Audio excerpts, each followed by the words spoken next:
بسم اللہ الرحمن الرحیم صلی اللہ علی حبیبہ محمد وآلہ وصحبہ وسلم۔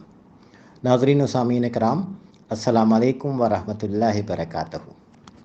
آج ہم سلسلہ زیمیہ کے امام صوفی بزرگ حضرت محمد عظیم برخیاء قلندر بابا اولیاء کی مجالس میں سے ایک مجلس کا کچھ تذکرہ کریں گے۔ میں نے اپنے بچپن سے لے کر نوجوانی تک کئی برس قلندر بابا اولیاء کی خدمت میں گزارے۔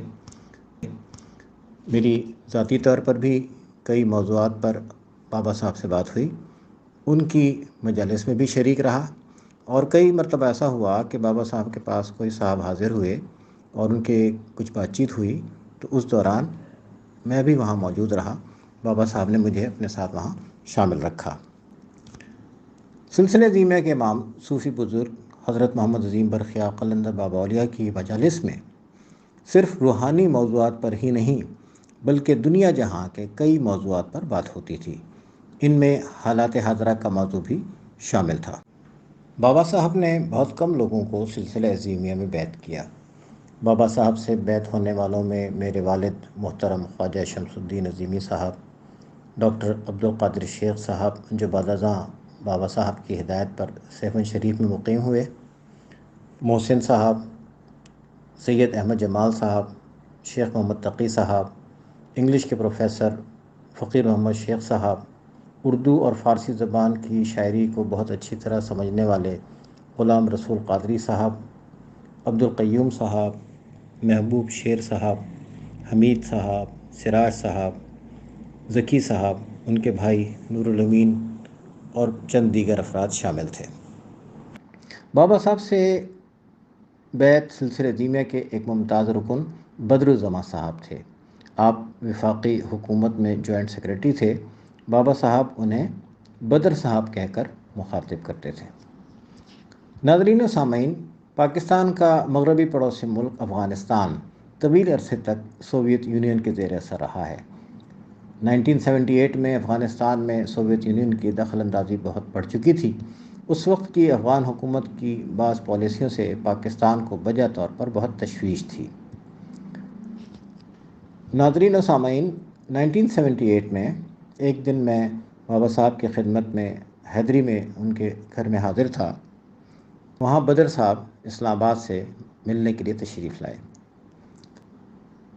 بدر صاحب کی آمد سے پہلے میں بابا صاحب کے تخت پر پائنتی کی طرف بیٹھ کر قلندر بابا اولیاء کے پاؤں دبا رہا تھا۔ اتنی دیر میں بدر صاحب وہاں حاضر ہوئے۔ سلام دعا کے بعد بدر صاحب نے پاکستان کے حالات کے بارے میں بابا صاحب کی خدمت میں کچھ باتیں عرض کیں، جیسے کہ ایک حالات حاضرہ پہ بات ہوتی ہے۔ اس کے بعد بدر صاحب نے افغانستان کے تبدیل ہوتے ہوئے حالات کا ذکر کیا اور بابا صاحب سے درخواست کی کہ خطے کے حالات کی بہتری، خصوصاً پاکستان کی سلامتی اور خوشحالی کے لیے دعا فرمائیں۔ بدر صاحب کی گزارشات سن کر قلندر بابا اولیاء کچھ دیر خاموش رہے۔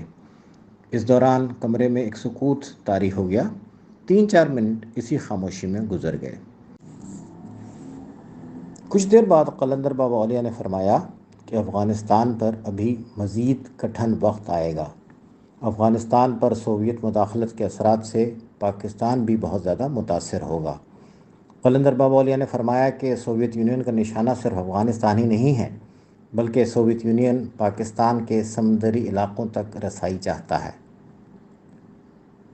ناظرین و سامعین، بدر صاحب کی ایک خاص طرز عمل تھا قلندر بابا اولیاء سے ملاقات کے وقت۔ قلندر بابا اولیاء بدر صاحب کو سے کچھ بات کرتے، کوئی بات بتاتے تو بدر صاحب جواب میں عرض کرتے، جی بجا فرمایا۔ بدر صاحب بابا صاحب کی خدمت میں بہت مؤدب ہو کر بیٹھا کرتے تھے۔ جب بابا صاحب کوئی بات کرتے، بدر صاحب کہتے کہ جی بجا فرمایا، تو یہ کہہ کر بدر صاحب اپنا سر مزید جھکا لیا کرتے تھے۔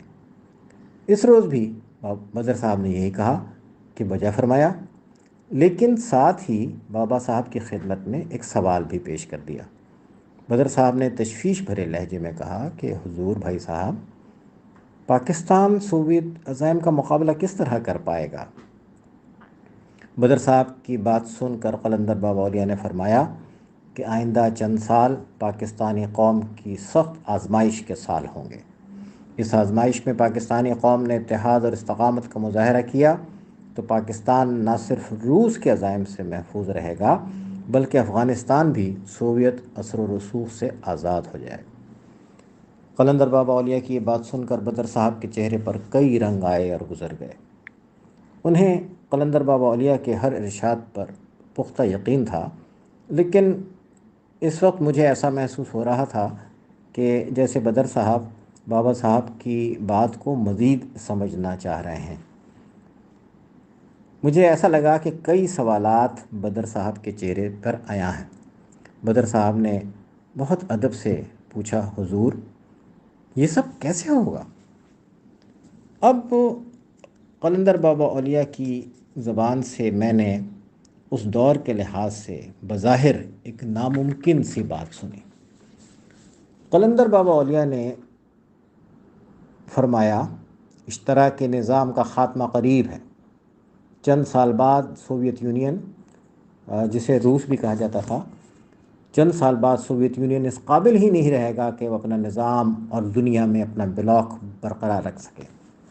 ناظرین و سامعین، واضح رہے کہ دنیا اس وقت دو عالمی طاقتوں امریکہ اور سوویت یونین کے درمیان بٹی ہوئی تھی، اور ایک سپر طاقت سوویت یونین کے اختتام سے تقریباً 10-15 سال پہلے قلندر بابا اولیاء یہ فرما رہے تھے کہ سوویت نظام اور سوویت بلاک ختم ہو جائے گا۔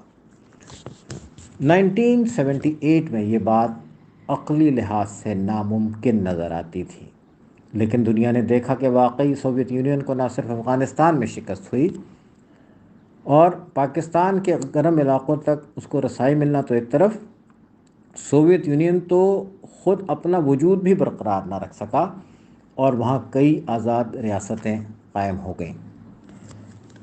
اس وقت افغانستان کے حالات بہت زیادہ زیر بحث ہیں، اور ہم نے افغانستان میں ایک اور بڑا مارکا نہتے اور ایک لحاظ سے نہتے اور کمزور افغانوں کو سر کرتے ہوئے دیکھا ہے۔ تو اس وقت مجھے وہ مجلس 1978 کی بار بار ایک ریکال ہو رہی ہے، میرے ذہن میں آ رہی ہے۔ تو مجھے خیال آیا کہ بابا صاحب کے یہ ارشادات جو میں نے 78 میں سنے تھے، آپ کی خدمت میں عرض کروں۔ آپ سب کا بہت بہت شکریہ، اپنا، اپنے گھر والوں کا، اپنے سب جان پہچان کے لوگوں کا، ارد گرد کے سب لوگوں کا بہت خیال رکھیں۔